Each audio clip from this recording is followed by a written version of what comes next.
terminé. Donc on a terminé la deuxième phase de terrassement qu'on a commencé donc en mai 2015, qui a duré en gros jusque fin septembre, avec la fin des remblais contigus aux ouvrages béton construits par Berthold. Et donc depuis septembre, on termine tout ce qui est accotement, mise en place de terre végétale, et on s'avance sur l'année prochaine par rapport à des demandes complémentaires du Conseil général, notamment vis-à-vis des dispositifs pour tout ce qui est préservation de la faune et la flore environnant en chantier. On peut dire ce jour que 90 à 95% du chantier est terminé. Il nous restera pour notre part un tout petit morceau l'année prochaine, donc concernant tous ces aménagements. Ça c'est pour ce qui est des travaux propres. Pour ce qui est des travaux sous-traités, il nous restera l'année prochaine donc tout ce qui est glissière béton, dispositif de retenue, et également donc les fossés béton aussi, donc qui seront faits par la société PAS, donc qui est sous-traitant pour nous et pour Eurovia.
On n'a pas eu de mauvaise surprise avec le collègue, avec le génie civil.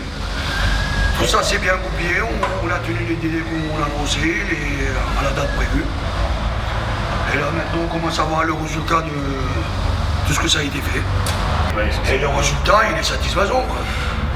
Et comme c'est pas un chantier qu'on a l'habitude de faire de tous les jours, quand on voit ce que ça donne, on est quand même satisfait, quoi. En plus, comme c'était un chantier qui était quand même en groupement, on va dire, quasiment interne, on va dire que dans l'ensemble, on va dire que ce soit le GC ou l'assainissement, c'est quand même bien entendu. Donc, voilà, il y a la satisfaction, c'était dans une bonne ambiance, ça a tenu les délais et le résultat. Le résultat, il est là, quoi.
Le port du Lange, donc un chantier qui a démarré en juillet 2014 et qui se termine là fin d'année pour Noël 2015.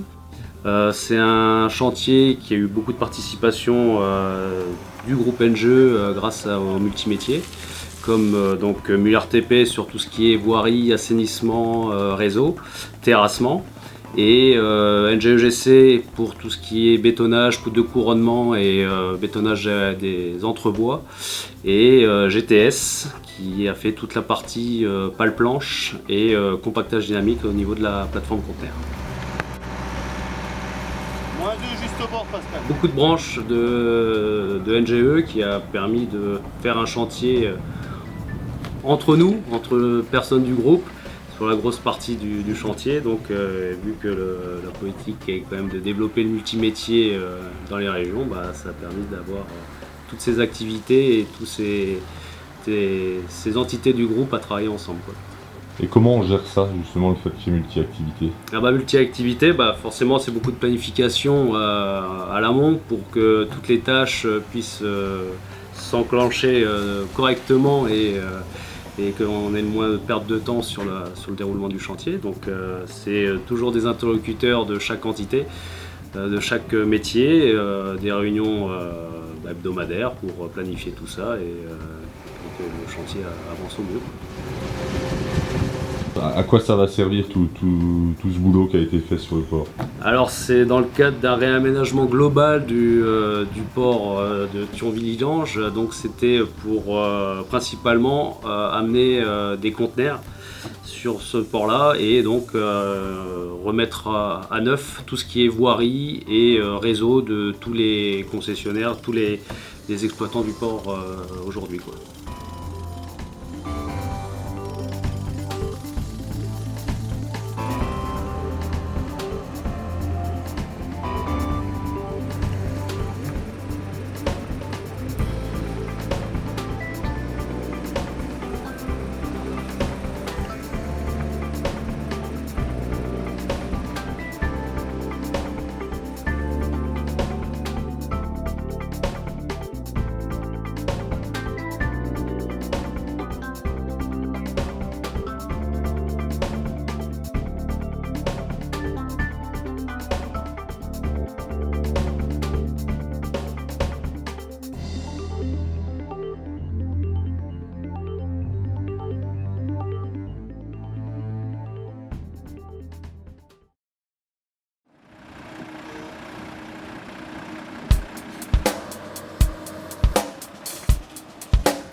Alors Talange, c'est entre 120 et 130 000 mètres cubes de terrassement pour créer une zone d'activité.